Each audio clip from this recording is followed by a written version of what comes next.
നമസ്കാരം എല്ലാ കുട്ടികൾക്കും. ഗിരീഷ് സാറാണ്.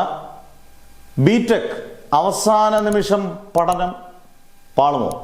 ആദ്യമേ ഒരു ക്ഷമ ചോദിച്ചുകൊണ്ടാണ് ഈ വീഡിയോ തുടങ്ങുന്നത്. വേറൊന്നുമല്ല, ഇന്നലെ എ ബാച്ചുകാർക്ക് നമുക്ക് മാത്സിൻ്റെ ക്ലാസ് കൊടുക്കാൻ കഴിഞ്ഞില്ല. അത് നമ്മൾ ഒരിക്കലും പ്രിപ്പയർഡ് ആയിട്ടായിരുന്നില്ല ബിടെക്കിനെ സമീപിച്ചത്. നമ്മുടെ അധ്യാപകരായാലും വെൽ പ്രിപ്പയർഡ് ആയിട്ടല്ല.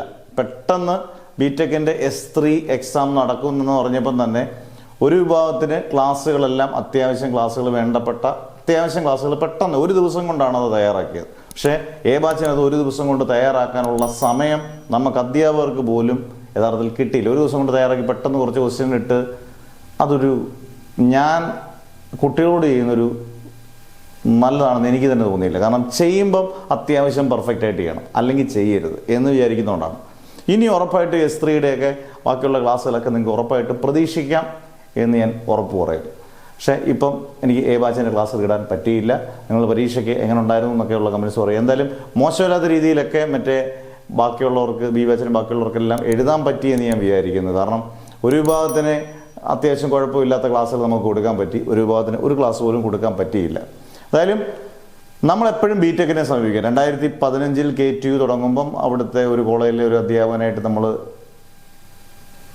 നിന്നപ്പോൾ നമുക്ക് വളരെ വ്യക്തമായ ഒരു കാര്യമാണ്. കാരണം ബിടെക് എന്ന് പറയുമ്പോൾ നമ്മൾ +2 കഴിഞ്ഞിട്ട് നമ്മൾ ഒരുപാട് സ്വപ്നങ്ങൾ നെയ്താണ് ഓരോ കോഴ്സുകളിലേക്കും കയറുന്നത്.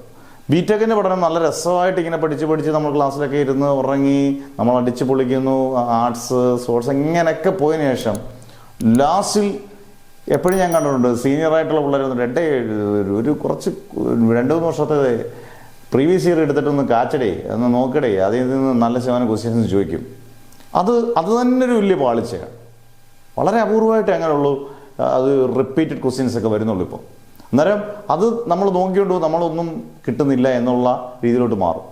ഇപ്പം S3 ആകുമ്പോൾ ഏകദേശം KTUവിനെ കുറിച്ചൊരു ഐഡിയ S3യിലെ കുട്ടികൾക്കുണ്ട്. കാരണം ഒരു വർഷം കഴിഞ്ഞു, S1 S2 ഒരു വർഷം കഴിഞ്ഞു, 2 സെമസ്റ്റർ കഴിഞ്ഞു.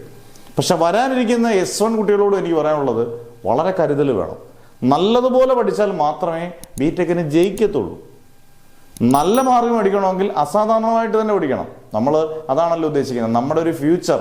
കാരണം ഇനിയൊക്കെ ജോലി കിട്ടാൻ നമ്മൾ പ്രതീക്ഷിക്കുന്ന ജോലി കിട്ടണമെന്നുണ്ടെങ്കിൽ, നമ്മൾ സ്വപ്നം കാണുന്ന ജോലി കിട്ടണമെങ്കിൽ അതുപോലെ കഷ്ടപ്പാടിൻ്റെ മാക്സിമം നമ്മൾ കഷ്ടപ്പെട്ടാൽ നമുക്ക് കിട്ടും. പക്ഷെ അതുപോലെ പഠിക്കണം. പലപ്പോഴും പല കോളേജിലും നമ്മൾ കാണുന്നത് ഫാക്കൽറ്റീസിൻ്റെ, എല്ലാവരും നമ്മൾ മോശമായിട്ട് പറയുന്നില്ല, ഫാക്കൽറ്റീസ് ഒരു പരിധി കൂടുതലൊന്നും കുട്ടികൾക്ക് പ്രൊവൈഡ് ചെയ്യുന്നില്ല. പണ്ടും ഇന്നും അതൊക്കെ തന്നെയാണ് എഞ്ചിനീയറിംഗ് കോളേജിൻ്റെ അവസ്ഥ. എന്നോട് ഡിഗ്രിക്കും വലിയ പ്രത്യേകതയൊന്നും എനിക്ക് തോന്നിയിട്ടില്ല. പക്ഷേ അതുകൊണ്ട് തന്നെ കുട്ടികൾ തന്നെ പഠിക്കേണ്ട അവസ്ഥയിലേക്ക് വന്നു. ഇപ്പോൾ ഓൺലൈനിലേക്ക് വരുമ്പോൾ ഓൺലൈൻ കുറ്റം പറയുന്നവർ തന്നെ ഓൺലൈൻ്റെ ക്ലാസ്സുകൾ കണ്ടിട്ടാണ് പല ടീച്ചർമാരും ക്ലാസ് എടുക്കുന്നത്. നല്ലപോലെ പഠിപ്പിക്കുന്ന ഓഫ്ലൈനിലുള്ള അധ്യാപകരും ഉണ്ട് എന്നുള്ള വസ്തുത തന്നെയാണ്. പക്ഷേ നമ്മളൊരു നേരത്തെ, ഇപ്പം ഞാൻ തലേദിവസം പഠിക്കണമെന്നല്ല പറഞ്ഞ്, ഒരു 10 ദിവസം മുമ്പെങ്കിലും നമ്മൾ പ്രിപ്പറേഷൻ നന്നായിട്ട് തുടങ്ങണം. അത് S1 ആയാലും S2 ആയാലും അങ്ങ് SIT വരെയാണെങ്കിലും മിനിമം 10 ദിവസം അല്ലെങ്കിൽ 2 ആഴ്ച മുമ്പ് മുതൽ നമ്മൾ പ്രിപ്പറേഷൻ തുടങ്ങിയാൽ മാത്രമേ നമ്മൾ ഉദ്ദേശിക്കുന്ന ഒരു മാർഗം, നമ്മൾ ഗംഭീരമായ ഒരു റിസൾട്ട് നമുക്ക് കിട്ടത്തുള്ളൂ. അല്ലെങ്കിൽ പ്രതീക്ഷിച്ച മാർഗം ഒന്നും തന്നെ നമുക്ക് കിട്ടത്തില്ല. അത് സത്യമായ കാര്യമാണ് ഞാൻ ഈ പറയുന്നത്. നിങ്ങൾക്കും അത് വളരെ വ്യക്തമായിട്ട് അറിയാം. സൂചിപ്പിക്കാൻ വേണ്ടി സംസാരിക്കുന്നതേ അല്ല. അന്നേരം ഒരു അധ്യാപകൻ എന്നുള്ള രീതിയിൽ നമ്മൾ പറയുന്നൊരു കാര്യം, നിങ്ങൾ ഏത് നിലവാരത്തിൽ നിന്നോ എങ്ങനെ പഠിക്കുന്നതെന്നോ എവിടെ നിന്നാണോ വരുന്നതെന്നോ ഒന്നുമല്ല. നമുക്ക് ഫൈനൽ ഔട്ട്പുട്ട് ഗംഭീരമാകുമ്പം നമുക്ക് നല്ല മാർക്ക് കിട്ടുകയും നമുക്ക് അത്യാവശ്യം ടെക്നിക്കലായിട്ടുള്ള എക്സ്പേർട്ടും നിങ്ങളാണെങ്കിൽ ബിടെക് ഗംഭീര ഒരു കോഴ്സാണ്. അത് ഏത് സ്ട്രീം എടുത്താലും, പലപ്പോഴും നമ്മൾ CS എടുക്കുന്നതിനാണ് ഭയങ്കര ഗുണം. അല്ലെങ്കിൽ CS-ലാണ് ഇപ്പോൾ 70% കുട്ടികളും എന്ന് പറഞ്ഞാൽ പോലും മെക്കാനിക്കലോ ഇലക്ട്രിക്കലിലോ ഇലക്ട്രോണിക്സിലോ ഇൻസ്ട്രുമെൻറ്റേഷനിൽ പോലും നല്ല കഴിവുള്ളവരെ എപ്പോഴും ഏത് കമ്പനിയും ബുക്ക് എടുത്തുകൊണ്ട് പോകുക എന്നുള്ളത് സത്യം തന്നെയാണ്.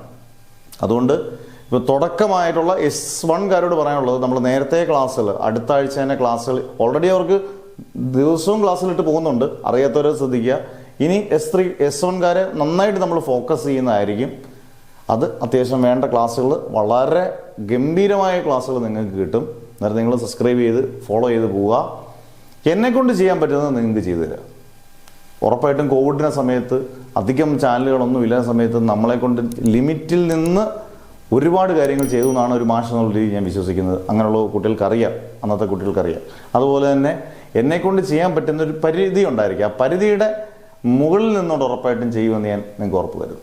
എന്തായാലും ചാനലൊക്കെ സബ്സ്ക്രൈബ് ചെയ്ത് ഫോളോ ചെയ്ത് വെച്ചേക്കുക, എനേബിൾ ചെയ്ത് വെച്ചേക്കുക. പാക്കലാം. നന്നായിട്ട് പരീക്ഷകൾക്ക് പഠിച്ചെഴുതുക. S3-കാരും S1-കാർ ഗംഭീരമായിട്ട് പ്രിപ്പയർ ചെയ്യുക. എല്ലാ ബാച്ചിലുള്ള ബിടെക്കുകാർക്കും നമ്മുടെ കഴിവിൻ്റെ പരമാവധി ക്ലാസ്സിലിടും. നിങ്ങളും ഗംഭീരമായിട്ട് പഠിച്ച് നല്ല മാർക്ക് കിട്ടട്ടെ എന്ന് പ്രാർത്ഥിച്ചുകൊണ്ട് മാഷ് നിർത്തുന്നു. Never ever give up.